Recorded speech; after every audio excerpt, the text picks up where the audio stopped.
perfect music. This composition was the capstone of a career filled with immense, towering musical achievement. To many, this quartet, number 132, ranks among the greatest music ever written. It is an intricate, infinitely subtle interweaving of complex melodies, rhythms, harmonies. And yet the man who composed this music over 150 years ago never heard even one note of it played.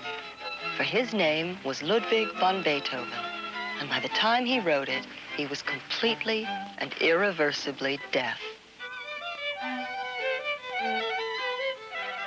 An astonishing reminder that what might seem an insurmountable physical handicap can be overcome by the soaring human spirit.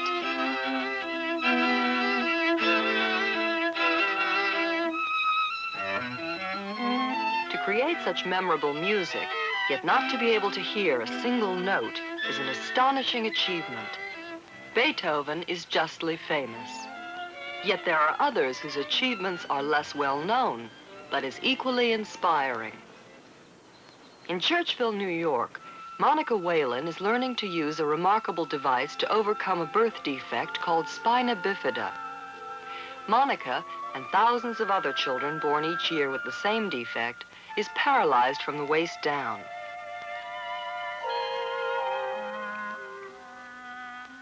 By wearing the device called a parapodium, Monica is learning to lead a nearly normal and very active life.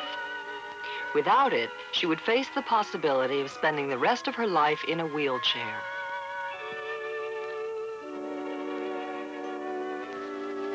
The parapodium was developed at the Ontario Crippled Children's Center in Toronto and redesigned at the University of Rochester in New York. With other children in the Rochester program, Monica first learned to fall safely and to get up again. Then, she and the others made an exhilarating discovery. They could move around on their own.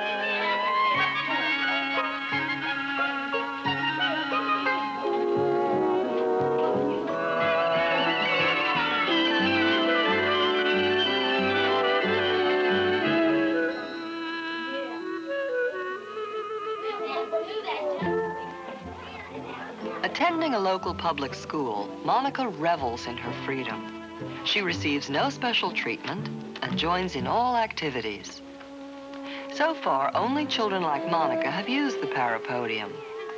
But if they continue as adults, they may open a new world of activity for all those who cannot now stand or walk unaided. Monica's achievement is not merely physical. She is confident and positive. An attitude that will stay with her all her life. I can walk. I can sit down. I can stand up. I can play my violin. I can dance.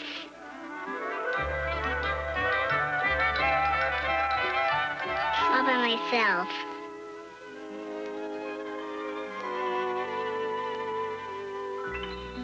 Some are less fortunate. Confined to a Miami hospital, 18-year-old George Cunningham is paralyzed from the neck down. But a degree of freedom and independence has come to Cunningham through a specialized computer. By sucking and blowing on a plastic tube, he can do many things for himself. He can operate his television and even make calls on a specially adapted telephone. To work it, I blow to get the dial tone. And it's on 0. And I blow on 0 to start the numbers. And I blow on the number I want. Now when somebody answers, I just talk into the phone. Hello? Hello, Connie? Yeah. This is George. Hi. And then I can go and turn my radio on by inhaling. And that turns it on. And then I can change stations by blowing.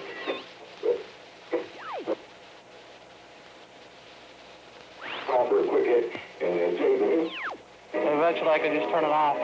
I keep blowing. I inhale again. Now I blow. That light behind me should go on. And I think it gives me an idea of what I can do when I get out of here. I can do many things with the telephone companies hiring people. I can do different recordings and stuff like that, and it'll help me with college. Most who live in institutions dream of escaping them, but the outside world can be frightening. It took courage for Kathy Scram to attempt to realize her dream of attending high school. Courage and the mobility afforded by a shiny new electric wheelchair. When did it come? When did it come? I picked it up this morning. Oh, it's so big. God, Ready to get in? I'm tired. Kathy's growth and ability to move have been severely limited by a bone disease. At 18, she was 3 feet tall and would grow no more. When I got my electric wheelchair, I had a lot of mixed feelings. It was hard to get a hold of the control and finally make it move. And so when I took off, it was really freaky because I just went flying head first, ran into a few doorways and ran a few people down, but other than that, it was fine. In the fast-paced and often intimidating atmosphere of a large high school, Kathy kept up and held her own. Energetic and friendly, she not only did well in her classes, but joined in many other school activities. Sometimes we can take these and make excuses for failure.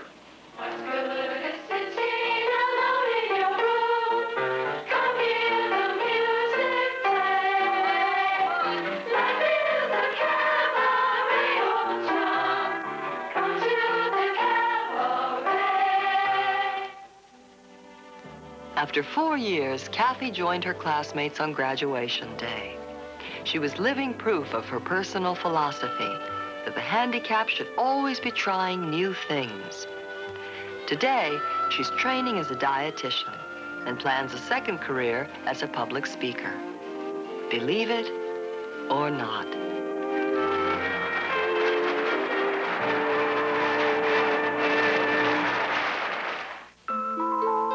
In the 1740s, a blind English policeman was credited with identifying thousands of thieves by their voices alone. Believe it or not.